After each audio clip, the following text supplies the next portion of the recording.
ఆంధ్ర సచిత్ర వారపత్రిక తెలుగు వెలుగులు 8వ భాగం 29/9/20. ఇవాల్టి ప్రముఖ వ్యక్తి గడియారం శేషశాస్త్రి. నిరాడంబరమైన వేషం,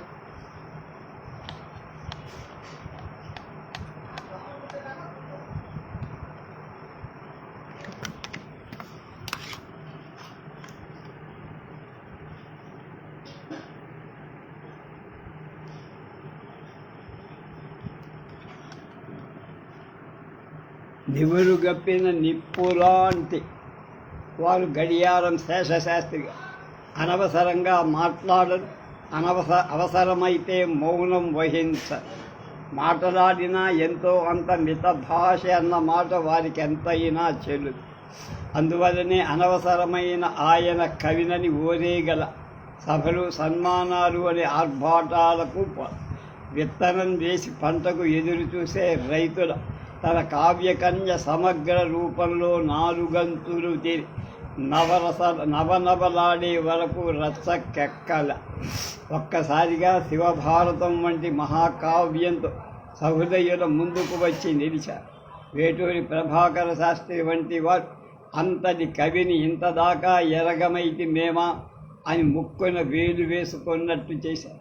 అయ్యో, అనవసరంగా అరకప్పు కాఫీతో ఆకలి తీర్చుకునే కాలంలో మహాకావ్యాలు రచించువారెవ్వరి అంటేనే అని రాళ్లపల్లి అనంత శర్మ, కృష్ణశర్మ గారంటి వాడు తమ మాటను మార్చుకునేలా చేసి అంత సత్వం అలా మూల ఉండటమేమిట.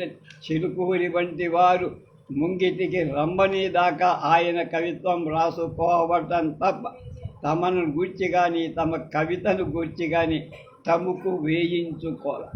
నిజమే, అంతకు చాలా ఏండ్ల క్రితమే రాజశేఖర శతావధాని గారితో కలిసి చాలా చోట్ల అవధానం చేశారు, మన్ననలందారు. కవిసింహ అవధాని సంచాలనాది బిరుదులు పొందారు. అవధానంలో అన్ని బిగుంపులలో, అన్ని కుదుంపులలో చెప్పిన ఎంత చక్కని పద్యాలు రాశారు, చెప్పారు. అలటి మాటలతో, కొలత తప్పని ఊహలతో, అతి వేలవమైన సంయమంతో చిక్కగా మీగడ తేరునట్టు పద్యం చెప్పగల చేవ ఆయనలో ఒక ప్రత్యేకత స్థాయిలో ఉంది. రాజశేఖర శతావధాని అంటే దుర్భాక రాజశేఖర శతావధ, రాణా ప్రతాప్ చరిత్ర రాశారు. సంస్కృత ఆంధ్రాలలో అది అలటి మాటలు, అది ఒక పలుకు పటాటోపంగా, ఒక అనవరస సమాస సంచయం కానరాని కవిత తిక్కన దారిలో నందయ హితమిత వచన స్ఫూర్తితో అటు ఇటు చూడకుండా సాహిత్య పదంలో తల వంచుగని నడిచిపోతూ వచ్చిన పాంధుడు ఆయన. చిన్నతనంలో రూపావతారం శేషాద్రి గారి దగ్గర సమధ్యయనం చేశారు. సంస్కృతాంధ్రాల్లో పండితులయ్య, కవితలో చేయి తిప్పుకున్నారు. అయినా పల్లెలు నెమళ్ళ దిన్నె కడప జిల్లా హలం పట్టుకొని పొలం దుండుకోవటానికి వెనకాడదు. ఆ తర్వాతనే పొద్దుటూరు ఉన్నత పాఠశాలకు వచ్చారు. ఆ తర్వాతనే అనువాదానికి ఒదగని అనర్ఘ రాఘవం అనువదించి, ఆ తర్వాత చాలా కాలం శివభారతం వ్రాసి తెలుగులోకం ముందు కవిగా, మంచి కవిగా, గొప్ప కవిగా వన్నెకెక్కారు. అవధానాలలోని అలవాటు చొప్పున నాటికి నేటికి అలవోకగా తలలో 10-15 పద్యాలు మరచుకొని అలా ఒకసారి కాగితంపైకి ఎక్కించగల ఆ ధారణ అపురూపమై.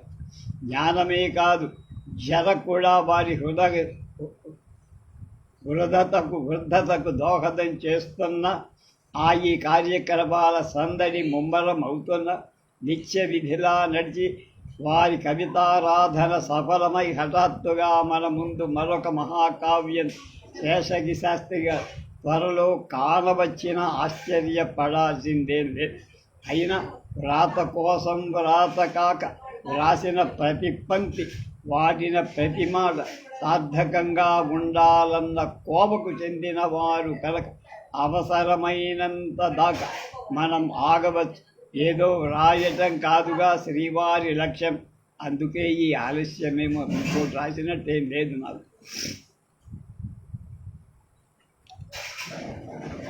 ఏసీ సుబ్బారెడ్డి ఒక ఊపిన రాజకీయ నాయకుడు తెలుగు రాష్ట్రంలో.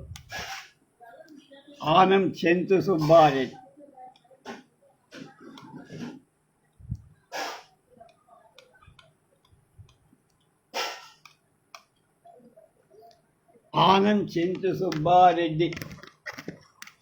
అంటే తెలిసిన వాళ్ళకి వేళ్ల మీద లెక్కేసి. ఏసీ సుబ్బారెడ్డి అంటే చాలామందికి, వాటి ఏసీ అంటే తెలియని వాళ్ళు లేరు. ఏసీ మంత్రి అయ్యాడు, అందులో ఆశ్చర్యమేం లేదు. ఇన్నాళ్ళ వరకు ఎందుకు కాలేదన్నదే ఆశ్చర్యం. ఆయన గట్టిగా కావాలనుకోలేదేమో, అనుకుంటే ఏనాడు మంత్రి అయ్యేవారు. మంత్రివర్గపు పేకాటలు ఏసీ ఆసు వంటివారు. వట్టి ఆసుగా తురుపాసనచ్చు, కానీ ఎన్నాడు త్రాసుగా మాత్రమే ఉంటూ వచ్చి ఆయన ఎటు మొక్కితే అటు వాళ్ళకి జయం. ఏసీ అనే 2 అక్షరాలు రక్తి శక్తి గల ఒక వ్యక్తిని స్ఫురింపజేస్తే. జమాన్ లాంటి మనిషి నడుస్తూ ఉంటే భూమి అదురుతూ ఉంటుంది. అడుగులు వేస్తూ ఉంటే అవి దిమ్మిసాలుగా పడుతాయి. సింహం ఉల్లాసం, ఏనుగు బరువు మనిషిలో నడకలో కనబడు. సింహంకున్న బద్ధకము ఉంది, ఏనుగుకున్న బుద్ధి చురుకు ఉంది. అనేక మందిలాగా అంతా తనతోనే నడుస్తుందని ఇతరులు అనుకోవాలనే నటన పటాటోపం లేవు. తన శక్తి తనకు తెలుసు, తనకు కావలసింది తెలుసు, దాన్ని తెచ్చుకోను గలడు. ఏసీ అంటే వ్యక్తి కాదు, ఒక చిన్న సంస్థ. అనేక మందికి సహాయం చేసే మనస్తత్వం ఉన్నవా, అవసరంలో ఆదుకునే స్నేహపాత్రుడు. మర్మం అనేది లేకుండా చేస్తాను అంటే ఆ పని చేసేస్తా, లేదు అంటే లేదు. అది తప్ప రెండో మాట లేదు. మనిషి మాట ఎంత దురుసుతనంగా కనపడుతూ ఉంటుందో అంత మెత్తని మనసు. అందుకనే ఆయన అంటే ప్రాణాలిచ్చేవారు. ఆయన కూడా వారి పట్ల అంత అనురాగంతో వ్యవహరిస్తారు. ఆడంబరం లేని మనిషి పెద్ద పిల్లకాయలా ఉంటారు. మొన్నటిదాకా శీలమండలు దాటని గోడ కట్టుగా జుబ్బా వేసుకొనేవారు. ఈ మధ్యనే బిళ్ళగోచి పంచెకట్టి తలదువి ఉత్తరీయం ధరించడం ప్రారంభించి ఏసీ డైలమో లాంటి వ్యక్తి. ఆ శక్తి పైకి వచ్చాడు. ఆ శక్తితోనే పైకొచ్చి ఒకరి ఆదరణ వల్ల కానీ, ఒకరి చేయూతనివ్వటం వల్ల కానీ పైకి వచ్చిన వాడు. కొద్దిగా కల కుటుంబాల్లో జన్మించారు, కళాశాలలో అభ్యసించారు, జాతీయ ఉద్యమాలన్నిటిలో పాల్గొని కారాగృహాలకు వెళ్ళారు. నెల్లూరు మున్సిపల్ చైర్మన్ పదవి శాశ్వత కౌలుగా తీసుకున్నారు. రాష్ట్ర మున్సిపల్ అధ్యక్షుల సంఘానికి అధ్యక్షుడయ్యారు. మంత్రి అయ్యేదాకా తిరుపతి దేవస్థానం కమిటీ అధ్యక్షుడు. స్థానిక పరిపాలనా వ్యవస్థల సమస్యలు, రాజకీయాలు ఆయన కొట్టిన పెట్టి ఆ వ్యవస్థకు కొత్త మెరుగులు రంగులు పెట్టగల సమర్థుడు. సింహపురి సింహం అయిన నెల్లూరి నెరజాడతనం లేకపోలేదు. చిత్తూరి నాగయ్య. చిత్తూరు వి అంటే ఉప్పల ధడియం నాగయ్య.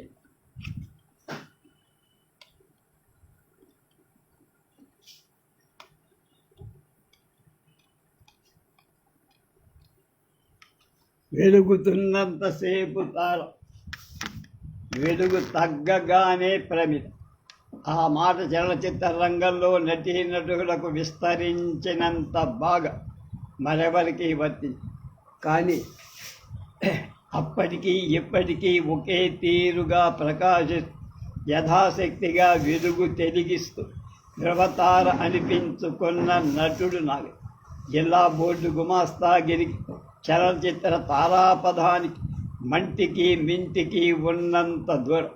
కానీ అనితర సాధన, ఆత్మవిశ్వాసం, ప్రతిభ పాధేయాలుగా గైకొన్న నాగయ్య గారి ఆ దూరం భారం కాల. నాటకాల పిచ్చి చిన్ననాటి నుంచే తండ్రి గాయకుడు, కుమారుడికి సహజంగానే సంగీతాసక్తి అలబడి ప్రముఖ విద్వాంసుల వద్ద సంగీతం నేర్చారు. పుట్టింది రేపల్లె అయిన ఉద్యోగాందేశంలో చిత్తూరు చేరి చిత్తూరు వి నాగయ్యగా వెలుగులోకొచ్చారు. చిత్తూరు రామవిలాస సభలో వేసిన నాటకాలు ఆయన కళా పిపాసను అధికం చేశాయే కానీ తీర్చలేకపోయి. తెలుగులో కొత్తగా టాకీ చిత్రాలు వస్తున్న రోజు నాటక రంగం నుంచి సరాసరి చలనచిత్ర రంగంలోకి బదిలీ అయి సినిమాలు ఛాయా నాటకాలుగా తయారవుతున్న రోజు.